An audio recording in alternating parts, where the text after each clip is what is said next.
These images show the same hoof over the course of 15 months using different trimming and shoeing methods. In A, a standard metal shoe was used. In B, a natural balance shoe was used. In C, the hoof was barefoot, and in D, the hoof was shod with a plastic shoe. Along with trimming and shoeing, changes to the hoof occurred from the effects of weather, the ground surfaces, and how the horse was ridden. Here is a morph showing the change in this same hoof over the course of 15 months. This leads us to ask the question, if the hoof shape can change so much, how can we trim based on landmarks of the sole, frog, and white line? We trim at the bottom of the hoof, but if we do so by only looking at the bottom, we may be following flares or other distortions. In the bone-referenced trim, we try to trim and shoe relative to the bones of the lower leg. Here's how to locate the bone just above the hoof capsule.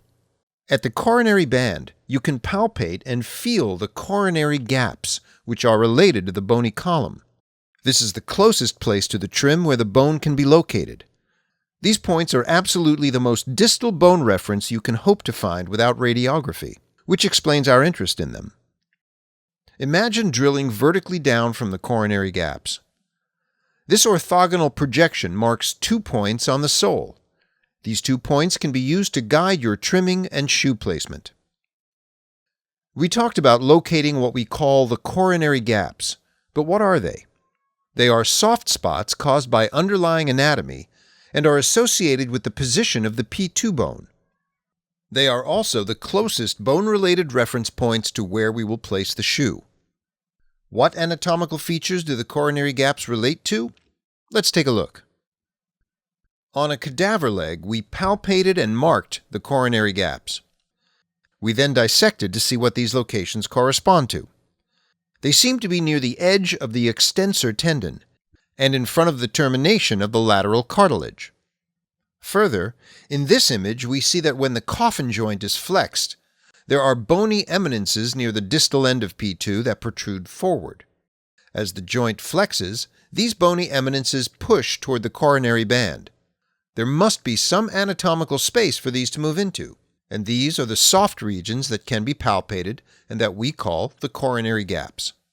As you can imagine, if you can find them, they give you a bone reference that is as close to the capsule as possible. In some hooves, particularly those with hoof wall distortions, it may be hard to palpate the coronary gaps. If they cannot be located, or just to double check, you can feel for the next best bone reference points, which are at bony eminences near the distal end of the long pastern bone. These can always be palpated. These points, here marked 3 on the distal end of the P1 bone, are interesting anatomically. They are where the collateral ligaments to the navicular bone attach to P1. Whether the coronary gaps were palpated, or the alternate points at the distal end of P1, you can still imagine drilling vertically down to project those points onto the sole. In most cases, the hoof does not grow out as a nice uniform geometric shape. There are at least 2 important factors: natural growth patterns and forces acting on the hoof. There are natural factors built into any given animal that influence how the hoof grows out. Similarly, human nails may grow out with strange twists, and it is not due to loading. The locations of the projected points, shown here as red dots on the sole, help you assess the twists and flares of the hoof you're working on. Here we see a pretty good hoof, but here we see a twisted hoof capsule. So in the face of hooves that flare or twist, try to palpate the coronary gaps and in your mind's eye project them down onto the sole. This visualization may very well help you with some tricky cases. Imagine a severely twisted hoof capsule. This mental projection would make it very clear what you're up against when you visualize where the projected points are on the sole.